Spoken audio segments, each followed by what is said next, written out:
Woman was God's second mistake. That's not my line. That's Nietzsche. And before you close this video in outrage, before you label me, before you cancel me, understand this. What I'm about to share with you today will either destroy everything you believe about love or save you from the biggest trap of your life. Today, we're diving into the mind of Arthur Schopenhauer, the philosopher who saw through love's beautiful lie 200 years before modern men started waking up to it. Stick around, because what you're about to learn will change how you see every relationship forever. Look, I need to warn you right now. This isn't going to be comfortable. Schopenhauer's words cut deep. They've been called misogynistic, bitter, and harsh.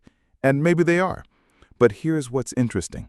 The man who influenced Nietzsche, who predicted modern psychology, who saw through society's illusions, this same man had something to say about women that modern men are discovering to be uncomfortably accurate.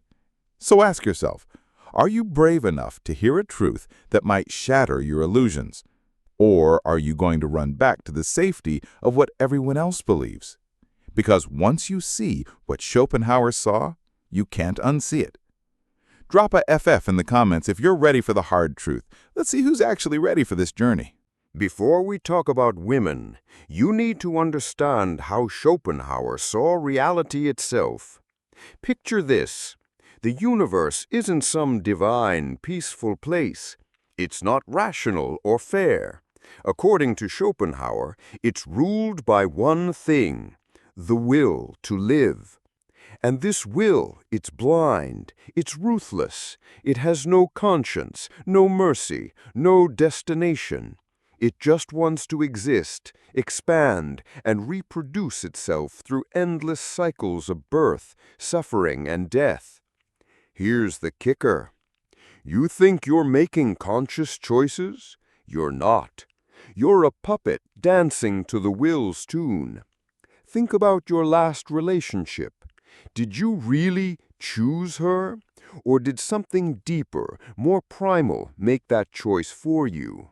Schopenhauer would say your conscious mind is just the PR department for biological programming you're not even aware of. But here's where it gets darker. Life, according to Schopenhauer, is pure suffering. We swing between two states, wanting what we don't have, pain, and being bored when we get it, emptiness. You chase that promotion, that car, that woman. You get it. You're happy for, what, a week? Then you're looking for the next thing. Sound familiar? This is the trap Schopenhauer saw everywhere. And in his view, women are the will's most perfect creation, designed specifically to keep this cycle going. Now comes the part that will make some people rage quit this video. In his essay On Women, Schopenhauer wrote things that still sting today. That women are less logical, governed by short-term instincts, lack deep justice, and are more prone to deception. Before you explode in the comments, listen to his reasoning. To Schopenhauer, this wasn't hatred, it was biological analysis. He saw women as the will's masterpiece, perfectly designed for one purpose: species continuation. Here's his logic. Women live in the present moment, not because they're dumb, but because their role is to care for life right now. Children, home, immediate survival. Their genius isn't abstract thought, it's instinct. Reading people, managing relationships, creating security. They can't afford to drift into philosophical daydreams because their mission is grounded in reality. Modern parallel. Think about it. When's the last time you saw a woman abandon everything to pursue some abstract ideal? Women are practical. They seek security, stability, continuity. Men, on the other hand, men are the anomaly, the rare glitch in the will's programming. Men will die for honor, spend decades on art no one asked for, go mad chasing mathematical theorems. In these moments, Schopenhauer said, men are betraying biology. They're serving something higher than survival. And this is where his bitterness begins. But wait, before we go deeper into this rabbit hole, I need to ask you something. Have you ever felt like you lost yourself in a relationship? Like you gave up your dreams, your goals, your very identity for love? Because what I'm about to reveal explains exactly why that happens, and it's going to hit close to home. Also, if you're getting value from this deep dive, smash that like button. It tells YouTube to recommend this to other men who need to hear it. Here's where Schopenhauer gets really brutal. He called romantic love nature's cruelest deception. All that poetry, all those feelings of destiny and soulmates, it's just biological theater designed to trick you into reproducing efficiently. You're attracted to youth, beauty, symmetry. Why? Because they signal fertility.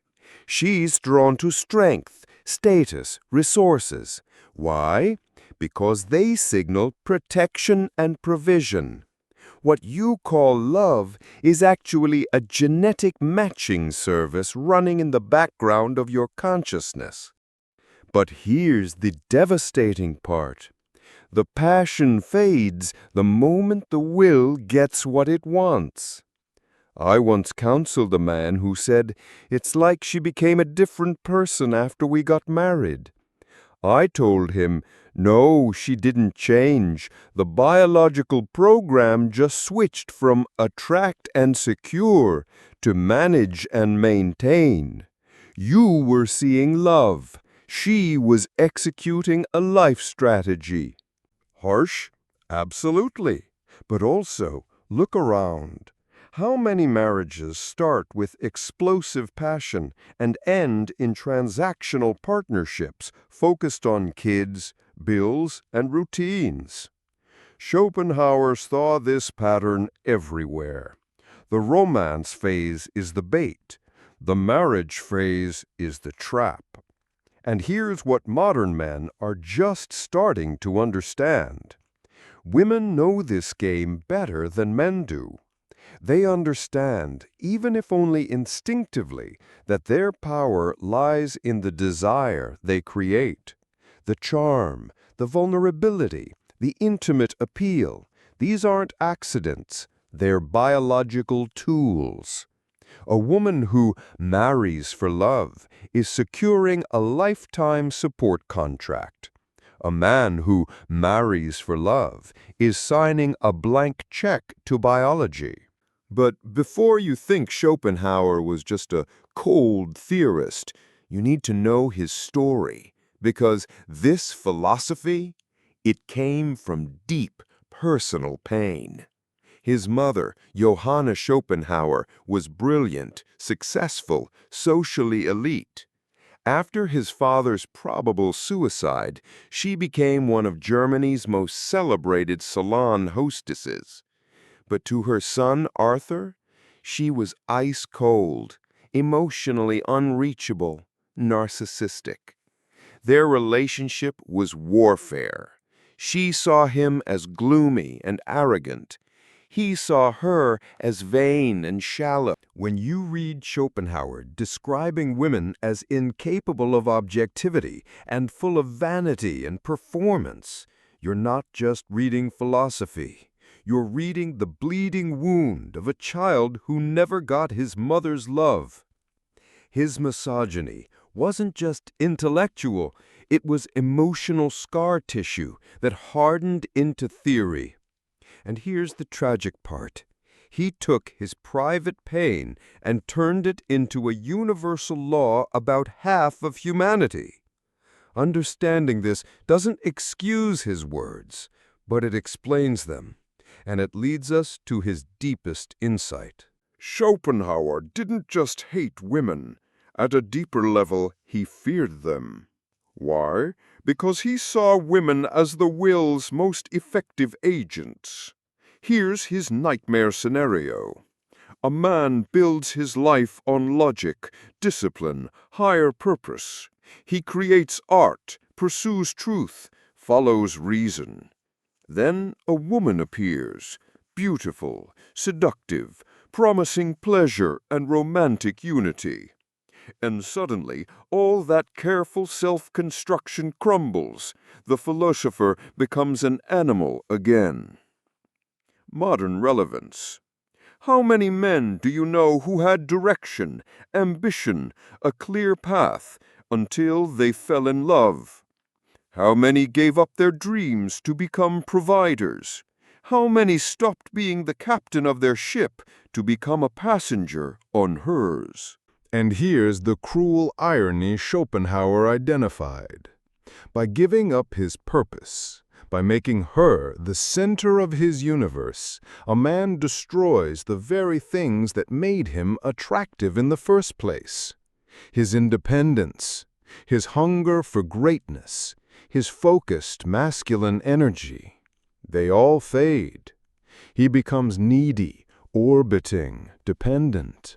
And the woman he sacrificed everything for, she starts losing respect for him.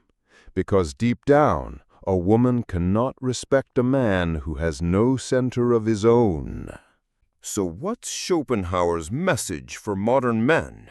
It's not hate women or avoid love. It's much more sophisticated than that. His warning is this: don't be a slave to your biology. Here's the practical translation. Before you make major life decisions based on romantic feelings, ask yourself, is this really my choice, or is the species choosing through me? Is this the decision of a free man with his own mission, or am I just another puppet dancing to biological programming? Strategic framework. The wise man understands he has two forces inside him. One, the individual, who seeks meaning, growth, mastery. Two, the animal, programmed only to reproduce. The key isn't to deny your animal nature. It's to know it, respect it, but never let it take the wheel. A man with his own center can love deeply, but from fullness, not from need. He invites a woman into his world without abandoning his own. His love becomes a conscious choice, not a biological surrender. Before we wrap up, I want to hear from you. Have you ever felt this tension between your purpose and romantic passion? Have you ever wondered if love sometimes hides a more practical agenda? Drop your experiences in the comments. This community thrives on honest, respectful discussion about these hard truths. And if you've made it this far through Schopenhauer's dark wisdom, write "will" in the comments. It's our signal, those brave enough to explore uncomfortable truths in search of deeper understanding. Look, Schopenhauer's philosophy is bitter medicine. His conclusions about life being pure suffering may be too dark. But his warning about biological programming, about the danger of losing yourself in romantic illusion, that's gold. The strongest men aren't those who avoid love. They're the ones who enter it with eyes wide open. They build a center so strong, a mission so clear, that no storm of passion can knock them off course. They love consciously, not compulsively. They understand that their worth comes from their own integrity, not from anyone else's approval or affection. If this deep dive into one of philosophy's most controversial minds brought you value, here's how you can support this work. Hit that subscribe button and ring the notification bell. We're building a community of men brave enough to face hard truths. Like this video if it made you think differently. Your engagement helps us reach other men who need this perspective. Share it with someone who might benefit, but only if you think they can handle it. And remember, this isn't about fearing women. It's about understanding nature, understanding yourself, and refusing to be a slave to unconscious programming. The truth isn't always comfortable, but it's always liberating. Until next time, hold your center, stay conscious, and never apologize for seeking truth.